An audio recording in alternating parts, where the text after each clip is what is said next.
I wish we could believe Rouhani's words, but we must focus on Iran's actions. Focusing on one's actions, we talk a lot about that, but when there's American blood on the hands of the regime and they're actively encouraging and supporting that behavior, what do you do? What does it say about our president who reaches out to this man and is desiring and has a dialogue with him? What does it say to our allies as well as our enemies? And if you're asking these questions and saying, okay, well, what is Benjamin Netanyahu doing? Because he has a limited amount of time here to speak to the world. And this is where Israel gets to tell the truth about all the lies, be it of Iran and or the UN in general, about their record, what they believe in, and what the enemies of freedom are doing. And he got specific. He got very specific because he said, don't fall for this. This is not something you want to fall for. You are going to end up in a place where we've been before. Don't allow history to repeat itself. That desire to accept somebody who says they're going to be peaceful. Isn't it nice? Wouldn't we like to believe in peace in our time? But he points to North Korea, as our good friend Colonel Kukulu spoke of a while back, as well as Bruce Thornton. We talked about this, the North Korean example when it came to nuclear weapons and development. Roll it. In 2005, North Korea agreed to a deal that was celebrated the world over by many well-meaning people. Here's what the New York Times editorial had to say about it. Quote, "For years now, foreign policy insiders have pointed to North Korea as the ultimate nightmare, a closed, hostile, and paranoid dictatorship with an aggressive nuclear weapons program. Very few could envision a successful outcome, and yet North Korea agreed in principle this week to dismantle its nuclear weapons program, return to the NPT, abide by the treaty's safeguards, and admit international inspectors.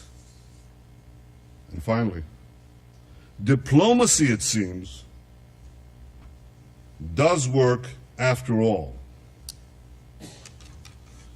Ladies and gentlemen,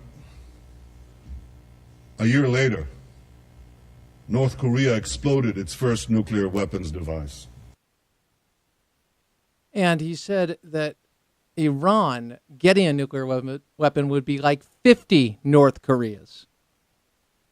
And then he addressed those that, looked at the statements that he had made about Iran, North Korea, and the potential for the international community to say that he was exaggerating this, and he made it clear that he was not. Roll it.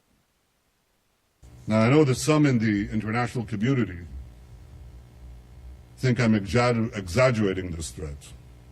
Sure, they know that Iran's regime leads these chants, death to America, death to Israel, that it pledges to wipe Israel off the map.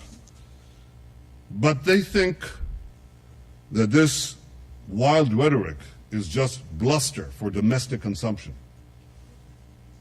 Have these people learned nothing from history? The last century has taught us that when a radical regime with global ambitions gets awesome power, sooner or later, its appetite for aggression knows no bounds. That's the central lesson of the 20th century. And we cannot forget it. The world may have forgotten this lesson. The Jewish people have not. Iran's fanaticism is not bluster. It's real. This fanatic regime must never be allowed to arm itself with nuclear weapons. And we are allowing them to do just that. And we have given them the opportunity to speak with the president and open up those relations. Why? Why? But if going through with a try at diplomacy one more time, well, remember Ronald Reagan. Roll it. 3 decades ago, President Ronald Reagan famously advised, "Trust but verify." when it comes to Iran's nuclear weapons program, here's my advice. Distrust, dismantle, and verify. Ladies and gentlemen, Israel will never acquiesce to nuclear arms in the hands of a rogue regime that repeatedly promises to wipe us off the map.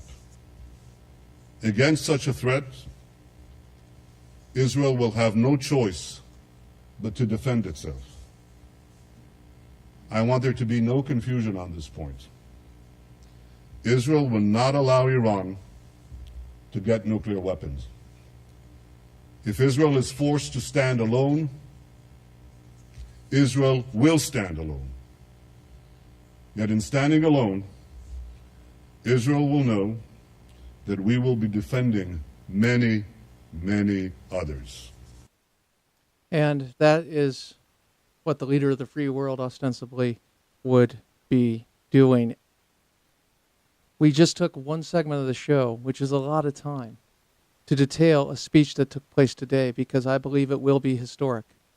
I believe that we have ceded the ability and the time that it would take to stop the Iranian nuclear program through aggressive sanctions and verification to play into their game. In fact, Rouhani actually bragged about being able to do this, as he did in 2003 to 2005.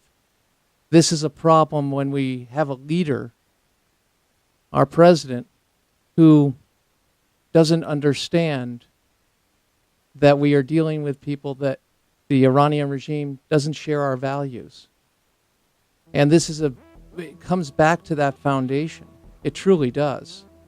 If you don't understand our culture and you don't recognize that a culture that welcomes life, embraces freedom, and defends and liberates historically, versus a culture that destroys and subjugates and terrorizes. One is of life, the other is of death. And it seems that people are looking at accomplishments by reaching out to brutal killers rather than telling the truth about them when the world is listening. To use that power of the bully pulpit, as the president did today, for the health care and the shutdown politically, but not in the case of Iran and their record as they march to a nuclear weapon. Crane Durham's Nothing But Truth, AFR Talk.